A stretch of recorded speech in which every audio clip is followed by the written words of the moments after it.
I have the pleasure to interview City Councilor Jesse Brown of Indianapolis. If you look Pleasure up to be here. Jesse, good to have you on. If you look up Jesse Brown on social media and you look at some of my past interviews, you might say, is Jacob a socialist now? Or is Jacob this or that? No, the answer is I believe in freedom of speech and interviewing everybody. And that includes somebody who I might disagree on, such as Jesse. So I'm happy to have you on the show today. Yeah, happy to be here. And like I said before we started getting going, I'm sure we'll disagree on some stuff. We might agree on some things. If so, that's great. If not, I think we both get stronger in our arguments by hearing out the other position and just learning from each other. So, yeah, let's get to it. For sure. And for Republicans who might be watching this more so, I'm not going to call out Jesse because I want the listeners to make a determination actually on that. And you might tell from my facial expression, but that's your job as a listener. So, no, I'm not fully liberal or fully conservative. I just believe that everybody's entitled to an opinion. So, let's get started. What is a socialist in your eyes, Jesse? I say that because if you ask Bernie or even AOC, there is a divide between that and what Democratic Socialist of America is saying, which you obviously are with on a lot of things. So, what's a Yeah, socialist in your eyes? absolutely. Great question. And yeah, I'm a member of Democratic Socialists of America, wearing one of their shirts right now. Uh, Identified as that when I was running for office. To me, the really quick and easy way of talking about socialism means democracy, both in our government, right? I want rule by the people democratically, and in our economy. So I want workers to have more control over what's happening in the businesses they work for. And you could get into the weeds and talk about 1,000 different things, but that's my little tiny elevator pitch for how I describe it. So, of course, President Trump won, and a lot of people would say he won because maybe, well, it depends on who you ask. Some people would say he won because America hates ladies. Some people would say he won because, well, let's be real, the economy was not going so good under President Biden. And it's worth noting that uh, for economy, it depends on industry. There was some businesses that boomed under Biden, such as things that had, maybe some climate or environmental backgrounds. They certainly saw a boom, especially because they got grants. So when people say the economy isn't good, it kind of depends on your industry. That's the fact. But obviously, Trump won on something called America First. Sure. And a lot of people would say that getting involved in Ukraine again, which is something that President Trump said that we might have to do, or sending money over to Israel or any country for that matter, is an America first, even if you believe that they are an ally. And I'm not just saying this with my opinion, I'm saying this from the America First opinion, which I talked to people before I came on to do this interview with you, would say that sending money is just not reasonable because we're in debt and um, we got problems here. We got the homeless crisis here. We got issues with taxes here. We got issues with health and things like that, which we'll all get into later. But what's your opinion on the foreign aid situation? Do you support Ukraine funding? Do you support Israel funding? Yeah, so I am an old school internationalist when it comes to socialism, which means working people, regular people from around the world. I'm a Christian as well. I think they're all children of God. I think we're all equal, and we shouldn't be spending our money trying to kill each other. When we look at the top two air forces in the world, number one, no surprise, United States Air Force. Number two is the United States Navy. And I think number four, it's still in the top five, is the United States Army, their Air Force. So we have so much military buildup and say what you want about needing to keep our shores safe, but we have more troops in Europe than almost any other European country. We've got tens of thousands of troops still in South Korea. Trump talked a good game, and I think what he said was actually right, which was that we shouldn't be meddling in foreign wars. Tulsi Gabbard has kind of jumped over to his side of the fence, and her whole thing was no regime change wars. But then we're bombing Iran. We're still involved in Ukraine. We're still ramping up our aid to Israel as they're starving children right now. And so I think his rhetoric was actually pretty close to what I believe in terms of we need to scale down significantly our military involvement and stop getting involved in these wars. NATO, I think, is pretty much like it was supposed to be an America and friends kind of club to fight Russia. I don't think it's in our best interest to fight Russia or anybody else for that matter. So, foreign aid, I've heard different things about the help of providing actual assistance to other countries, but I think, and this is where a lot of Democrats would disagree with me, but I think USAID was mostly so that we could prop up governments we wanted and push social programs we wanted and try to have American influence. And I don't know that we needed to do that either. If it comes to actually giving food to people who are starving, if it comes to actually sending doctors or sending help to people who need it. I'm all for that. I think we can afford that. We're the richest country that's ever existed. But the vast, vast majority of the money we spend overseas is for war, and I think all of that is wasted, frankly. And one thing I'll just say, doing my research as the interviewer, is China's in debt too. So although the U.S. is Yep. in debt, and some people would say we're an extremely poor country on that manner, and people are like China's beating us, I will mention, and this is not saying that China's doing bad or whatever, but China's in debt, Japan's in debt, Right. India's certainly in debt. A lot of every country's actually in debt, but Right. it is crazy that the two biggest superpowers are in debt, and certainly Russia has a debt as well. And obviously, that's the fact. So, I appreciate you sharing your input on that. Sure. And obviously, to relate, that would also mean that you would not support any more aid going to Israel currently, correct? Right. I mean, I think frankly they're a terrorist state and we need to be like boycotting them. If we have a military for any reason, it should be to stop people from using quadcopters and artillery and tanks to kill unarmed civilians, which is exactly what's going on right now.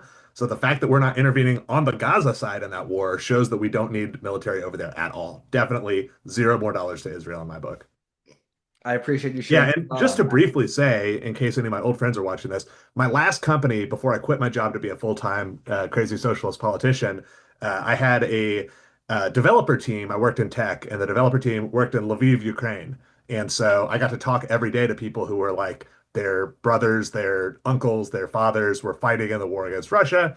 And I think they'd be really sad to hear me say that I don't support sending more money to Ukraine for that war. If they want to fight, I support them fighting. I'm a pacifist personally, but I believe in self-defense, and I think they have every right to try to resist the Russian invasion. I just don't think it actually helps their cause to have America send a ton of money and troops in to back them up. And so I don't support that. Again, I appreciate you sharing your thoughts there as the interviewer. I don't give my opinion. Uh, Sure. And by the way, anybody who follows up with me after this interview and says, "Well, what is your opinion?" It's related to the show, so I'm not going to give my opinion on that because I'm interviewing Jesse. Now, if somebody wants to come on and I want to say this and be clear, if Bibi, President or Prime Minister Netanyahu, wanted to come on my show, he is invited on. With that being said, if the president of Iran, which I know the supreme leader is the real leader of Iran, but if the president of Iran wanted to come on my show as well and do a Zoom with me like they did with Tucker a month ago, I would also allow him to come on my show. And I actually sent an email request to the former Prime Minister of Israel called Tucker Carlson earlier this week. So I invite everybody on my show, and I want to make that crystal clear. And that also means that that Zelensky would be invited on as well as Putin. So I just want to make that clear there. However, though, you're obviously on the city council, and something that's cool about that is, although this question is very big, at the end of the day, you have no control over it. That is the reality. Right. So Exactly. homelessness is a big thing going on, as well as drugs and things like that. And this isn't Massive. just in Indianapolis. This is in rural towns. So being a city councilor, what's your opinion on how we can make this better or fix it? Yeah, it's Worldwide. right. Yeah, no, it's a great question and it's a difficult question. My father, my biological father, I was not very close with him, but he died 2 years ago of a fentanyl overdose after being in and out of housing, struggling with addiction and mental health issues for many years. And so this hits very close to home. Um, I think that like if you read Trump's executive order, we're recording this on a Friday, it came out on a Thursday. It talks about sending people into treatment centers, and that I think sounds really good to the uninformed, but those treatment centers don't exist. Ronald Reagan basically got rid of them, and he wasn't the only one. Democrats did it too. I don't want to let them off the hook. Um, and so there are issues where there people who need medical care in terms of addiction issues, in terms of mental health issues, right now it's hard for them to get it. That's a problem. But I actually don't think that's the biggest problem. The biggest problem is affordable housing. So I'm only 39 years old. The house I'm sitting in right now is still the one I bought In 2008, when I was 22, I could afford to buy a house when I was a full-time student at IUPUI. And I bought this house for $49,000. It was a three-bedroom house. It was move-in ready. That does not exist anymore. Like Jacob, your generation will never have something like that. Minimum wage was the same back then as it is right now, right? And so it just like the economy doesn't work the way it used to. I was able to buy a house, which means I could save some money, which means now I'm a city councilor. I make $29,000 a year, but I can afford to keep my expenses down and I can live on that. Most people can't because housing is so incredibly expensive these days. 40% of people in Marion County are considered ALICE, which is, what is it, asset limited, income constrained, but employed, which means they're working, but they can't actually afford long term to keep up their housing. So when 40% of Marion County can't afford to pay for their housing and put any money aside into savings, that means as soon as they hit a crisis, they're going to be out on the streets if they don't have a couch to sleep on or some other place to help out. Like you don't have to have a drug problem, you don't have to have a mental health issue in order to become homeless in a situation like that. And flip it around the other way, right? So if you are just a perfectly sane, non-addicted person, but you're living out on the streets, you're a lot more likely to turn to drugs and alcohol or just start losing your mind because you've lost touch with reality. So when you think about like, oh, we'll send somebody to a treatment center. Okay, what happens when they get out? Now they have a gap on their resume because they've been in a mental institution, so they're not going to find a job, so they're going to be on the streets again. And what easier way to relapse, right? So I think at the end of the day, we have to find ways to make housing affordable and let people actually own their own homes. A conservative friend assumed that I was like a big like World Economic Forum, like you will own nothing and be happy. Exact opposite. I think every working person should own their own home and not have to pay landlords and parasites, right? They should be able to actually have something of their own to build on. And something you mentioned, of course, is that you're able to live off of a $29,000 salary as a city councilor. And this is not me attacking you, but some people would say who are fiscally conservative, or not even fiscally Sure. conservative, but people would say that if you're a U.S. congressman, it's different because even though you're only in the House chamber maybe 100 days a year, you're supposed to, when there's a recess like in August every year, be out in your community. So that's still your full-time job. But some Right. people would argue that being a city councilor, meeting bi-monthly, or being a state representative in Indiana, which is either 3 months or 5 months, depending on if it's a budget year. And most state legislators across the United States do that too. Some people would Right. argue that that should not be your full-time job, and that is the problem with politics is people make it their full-time job, and that's why they always like making more money as a Sure. legislator, as a city councilor, as a mayor. What's your viewpoint on that? I hear where people are coming from, and I think when you look at Congress people, especially, and how many millions of dollars they make in insider trading, it's easy to see why people would be frustrated with that, right? I don't think that elected officials should make above the median in their city or in their whatever district they represent. You shouldn't be getting rich by serving the public. It should be actual service to the public. I do wish it was a little above 29,000 because I'm not the only city councilor who's doing that right now. But if I recall correctly, every single one is a younger white person with no kids. And so when only certain demographics on average can afford to make it their full-time job, like I kind of feel sorry for my fellow city councilors because I can kind of run circles around them, right? Because they're working a day job, they're taking care of their kids. Meanwhile, I'm just working with constituents all day, every day. So when it comes time to election, I'm going to have a much easier time being reelected than they will, crazy socialist views and all, right? Because I've been in the streets talking to people, putting on town halls, on and on and on, because I can afford to, because I don't have to, again, pay for medical bills that I don't have because I'm a pretty healthy person. I don't have to pay exorbitant rent because I bought my house 17 years ago, right? Um, so I just think it actually helps the public a lot more when their elected officials can reasonably spend enough time to take care of all these issues. Like I'm able to, and I recognize how privileged and lucky I am to have that opportunity. A lot of my peers just can't. That doesn't make them bad people. It just means $29,000 is not very much money to live on. And I appreciate you giving your stance on that. Sure. Because I'm sure, based off what we've discussed so far, I'm sure that that's the question that everyone's going to have an opinion on.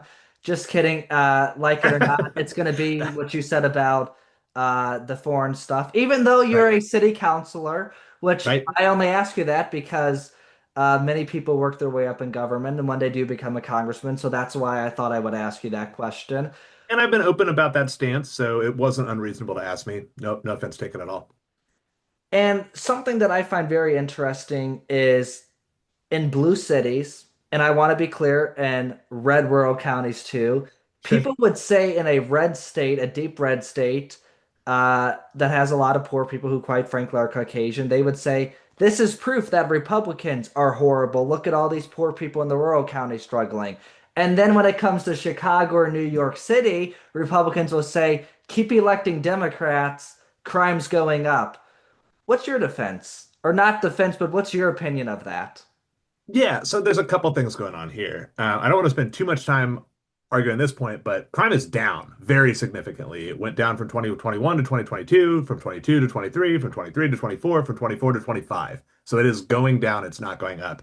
And that doesn't matter because it's still way too high, right? We should not ever have to have young people shooting each other like we've seen multiple weekends already this year alone. Like 58 people, if I recall correctly, have been shot and killed in Indianapolis so far. That's 58 too many. Unacceptable, right? So I don't want to like say, oh, actually, it's fine. Oh, the mile square is the safest part of the city, like Mayor Joe Hogsett does.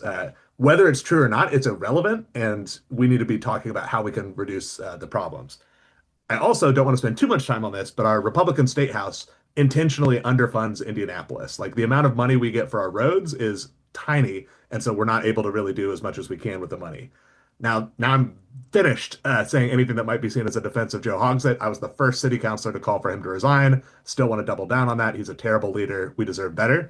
Um, that said, I think that the critiques from Republicans I've heard about Democrats that I agree with are talking about the homelessness issue. You look at San Francisco, you look at some of the West Coast cities, especially. It's like, well, because housing is a human right and because we don't have any like place for them to go, let's just like let people have tent cities and just like deal drugs on the streets, and we'll just like step over the piles of vomit and like feces and things like that, and just go about our day because like really that's the best thing that we can do. No, that's ridiculous. That is like inhumane. That is treating people like not human beings. If a family member or friend of yours was throwing up on the street or like, otherwise just like shooting up in front of you, you'd slap the needle out of their hands and be like, what the hell are you doing? And when we lose our like morality or lose our ability to see that like these are human beings who like need help, but they still deserve to have some accountability for their actions, I think that's a huge mistake. I always try to read books that I think I'm gonna disagree with. And so I had a Republican constituent recommend I read the book San Francisco. It's a good book. You should read it. I disagreed with a lot of it. The subtitle, which I think he thought would offend me, is How Progressives Ruin Cities. But I thought there were some elements of truth to it. And we shouldn't just say, oh, well, gosh, we shouldn't criminalize homelessness. And so, therefore, since we can't afford affordable housing, we'll just do nothing for 10 years. Unacceptable. Like, we have to treat the problems as though they're real and treat human beings as though they deserve a dignified life. Yeah, I could rant all day, but maybe I've started to answer your question. You can ask follow-ups if you want. Yeah, no, I appreciate you mentioning that there and once again giving your opinion. I feel like you've given me a very good interview so far. Oh, Two thanks. last things I wanted to hit on is number one, why should young people, because let's be real, a lot of young people voted for Trump, and specifically young men. And I want to say something, although a poll recently, I believe, showed that Trump's support is down with the youth, I want to say something, and this is not my opinion coming from me, but when I talk to other people who did vote for Trump and were young, keyword not parents or cousins or Sure. friends on the street, people who are around my age in that 20 to 30 block, they say to me, the reason why I'm mad at Trump is because I don't see more deportations. I don't see less foreign aid going over. I see more foreign aid going over still. So they're not mad at Trump because you saw a video of the ICE person arresting somebody and getting sent to El Salvador. They're not mad at that. They're mad because they want that to happen times three or times 10, and they want no funding to other countries at all. And there are a few countries that are still being funded with foreign aid. Obviously, President Trump has cut some of those that Biden was doing and in previous presidents. Um, but a lot of people, they're conservative like that. So why should they, somebody who has that viewpoint, support what you're advocating for as a progressive and a Democratic Socialist of America? Yeah, a great question. And I do think there are some people like that. I do want to point out, though, the largest group of registered voters in the 2024 election didn't vote for Trump or Harris. They stayed home. And frankly, I went to the polls, I filled out my ballot. I wrote in the words Bernie Sanders for president. I hated Harris. I did not like her at one bit. I hated Trump more, but I just did not want to, especially in Indiana. I knew we were going for Trump, so I would rather do a protest vote than when she wasn't. I think that Democrats who are just like bureaucrats, who are swamp creatures, as Trump would call them, that's why people are upset, right? We've seen how the government is just self-enriching. It's corrupt. It's people on the Epstein list. It's people doing deep state foreign wars, right? But now let's look at what Trump's actually doing. What's up with the Epstein list? What's up with these foreign wars? Why are we bombing Iran? Maybe you want more deportations. Maybe you want more, mass police. Most people I know only want that if they think that's what it's going to take to fix the economy and make sure that they got more money in their pocket. We could do that a lot more cheaply than paying for armed officers to deport people. Like, I just think that we're, doing deficit spending to pay for that, going deeper into debt. I don't think it's going to pay off. I think that people are right to dislike and distrust politicians of both parties. And I think that Trump got so popular because he called out both parties. He made fun of the establishment Republicans, just like he made fun of the establishment Democrats. But as we're seeing, whether he wants to or not, he can't seem to get away from the deep state because that's what capitalism is, right? Everybody has hooks in each other. There's economic agreements that makes it just really hard to pull apart.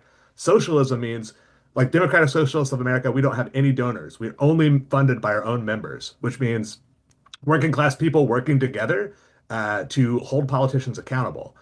I don't take a single dime from any organization, including DSA, all small dollar donations from individuals. And I release weekly logs of everything I do because I ask for my constituents to hold me accountable and tell me what I'm doing wrong and what I can do better. We need actual servants of the people and actual communication with real people, not just talking points and BS, quite frankly. So look into DSA.